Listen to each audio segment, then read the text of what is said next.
Zdravo Luka.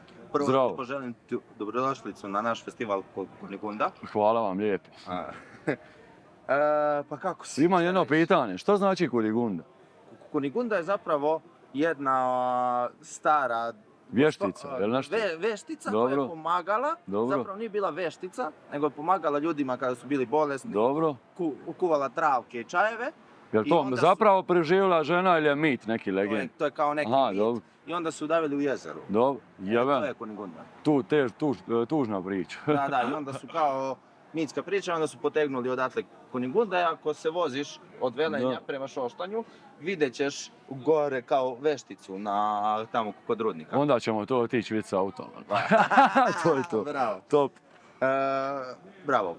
Moje prvo pitanje, Luka, je kada i kako si se ti zapravo našao u hip-hopu i da si počeo zapravo da snimaš muziku, u hip-hop muziku?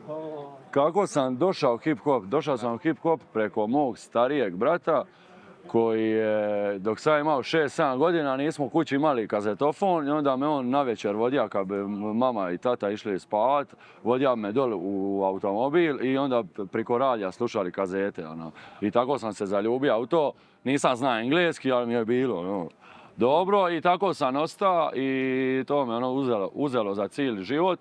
A što je bilo drugo pitanje? Podpitanje?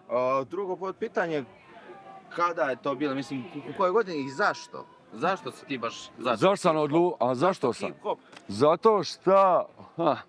Jel imamo vremena? Zato što u tom sam se pronašao na način da mi je dao jedan glas koji mi je triba, kojeg nisam mogao čuti nigdje, a bio mi je jako potreban i odveo me na put. I onda sam, dok sam rastao, shvatio da je to više od glazbe i pogotovo kad sam shvatio da možeš pisat i izražavat se i izbaciti dušu, onda sam shvatio da je to bolje od jednog psihijatra i razgovora znam pojma kakvoga, tako da preporučam svima pisanje i repanje. Da. Ok. Moje sljedeće pitanje je koncert u MC-u. Dobro. Si preživeo danas? Jesam. Kako ti se čini koncert? Tvoja energija posle koncerta, pre koncerta? Energija prije koncerta je bila jako napeta jer smo putovali jako dugo, umjesto 4 sata bilo je 9. Prometna, zapalilo se auto na autoputu, Kobra 11, uvijek zaustavljanje i tamo kad imamo doći 5 km odavde 10 nam crkne auto.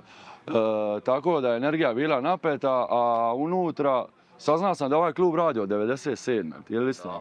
Jeben. To mi je vrh, tako da unutra mi je top. Vidi se da je, po energiji ljudi vidi se da tradicija traje jako dugo i jebeniste. Da. Da li bi možda ponovo došao kod nas i zašto? Dobro. Da li si Bija u Sloveniji. Da. Proputovao sam po Europe u svom životu i nikad nisam bio u Sloveniji. Tako da smo odlučili ostati danas 3 dana ovdje. 3 dana. Tako ćemo poći Velenje, ići malo u Ljubljanu i to je to. Preporučujem Soču. Dobro. Da posjetite. Šta je to? To je reka. Dobro. Ima jezero ovdje neko, jel? Ima jezero Velenje. Da. Preporučujem i Velenje. Ostanite u Velenju. Sve smo to istražili. Ja više volim manje gradove nego veće, tako da... Velenje jako ima dobrih stvari za vidjeti. Mali grad, mi smo isto iz malog grada, iz Šibenika. Skužio sam da manji gradovi su kao manji, ali imaju uvijek puno više toga za pokazati. Tako da Istina. I više obiđeš u 4 dana. Još jedno pitanje. Planovi za budućnost? Kakvi albumi, singli? Trenutno koncerta nemamo više i ne želimo ih raditi jer ćemo sad početi raditi napokon na drugom albumu nakon 3 godine. Malo smo se zaljenili, uvatio nas je posao, život i tako to. Tako da smo sad odlučili zimu zaključati se i ne izlaziti. Tako da je to.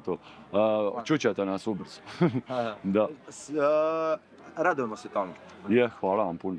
Ništa, hvala da si dao intervju za Uvijek. Festival mladih i kulture.